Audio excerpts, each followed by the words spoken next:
Olá, nós acabamos de completar a primeira metade do ano de 2020, que certamente é um ano como nenhum outro, né? Pandemia, recessão global, crise da democracia.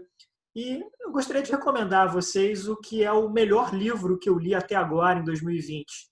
Não é uma leitura leve ou agradável, mas é um romance muito poderoso que fala diretamente às angústias e às preocupações que muitos de nós estão vivendo. E o título desse romance é M, o Filho do Século, do escritor italiano Antonio Scurati. Esse romance é o primeiro volume de uma trilogia planejada pelo Scurati sobre a ascensão e queda de Mussolini, né, do famoso ditador italiano, do inventor do fascismo. E é um romance muito peculiar.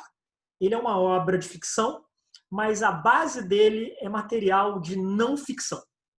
Todos os diálogos do romance, todas as frases que Mussolini fala no livro foram retirados de discursos, de entrevistas, de artigos de jornal. Quer dizer, todo esse aparato do livro aconteceu de verdade, não é uma invenção do romancista. Ele simplesmente trabalhou esse material com uma narrativa ficcional.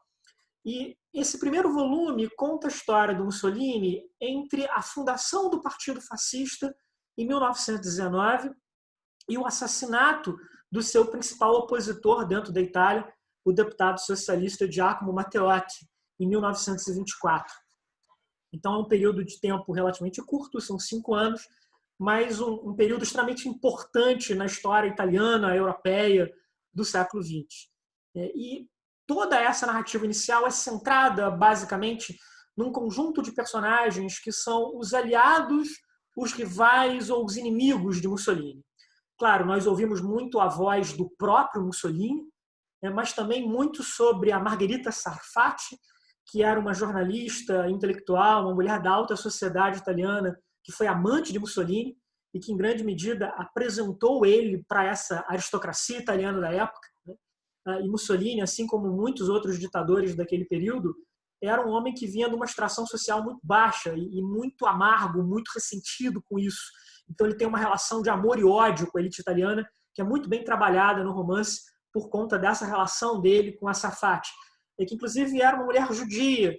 E o fascismo, como o nazismo, também tem no seu coração uma ideologia racista, de ódio racial, ainda que a gente possa aqui argumentar que não tão levada ao extremo homicida como foi a do nazismo. Mas ela estava lá também.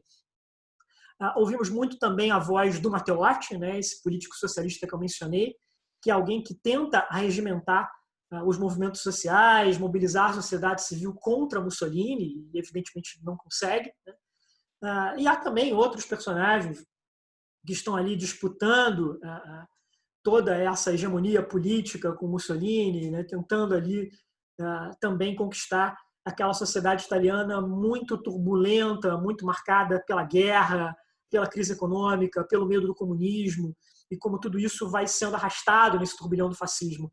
É particularmente interessante ver, né, como havia ali um embrião de uma oposição, por exemplo, liberal, socialista, uma tentativa de se formar uma frente ampla contra Mussolini que está errado. Né? E por que isso não deu certo na época? Por que esses grupos falharam em construir uma aliança contra o Mussolini? Né?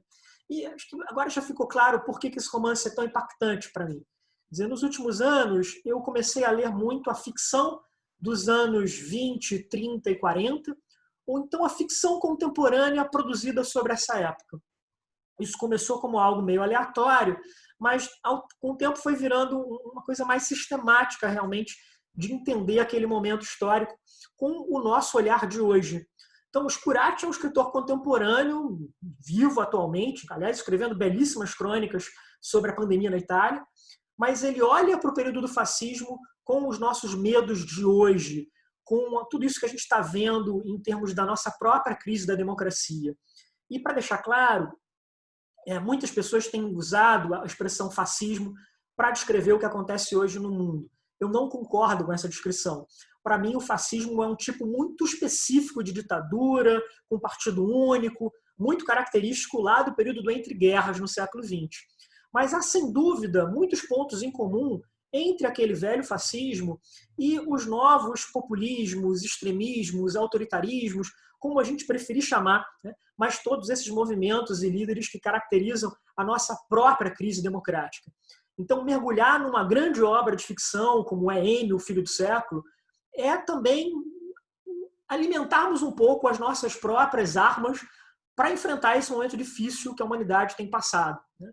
E sempre é bom a gente olhar para outras épocas. Ler boa literatura é mais um lembrete de que nós não estamos sozinhos, de que outras pessoas viveram, compartilharam também as nossas preocupações, os nossos medos e as nossas esperanças. A experiência humana não é assim tão diversa quando a gente olha esses vários períodos históricos. Então, fica aqui a sugestão do romance, ele está traduzido para o português, publicado no Brasil pela editora Intrínseca. Então, até o nosso próximo encontro. Até mais.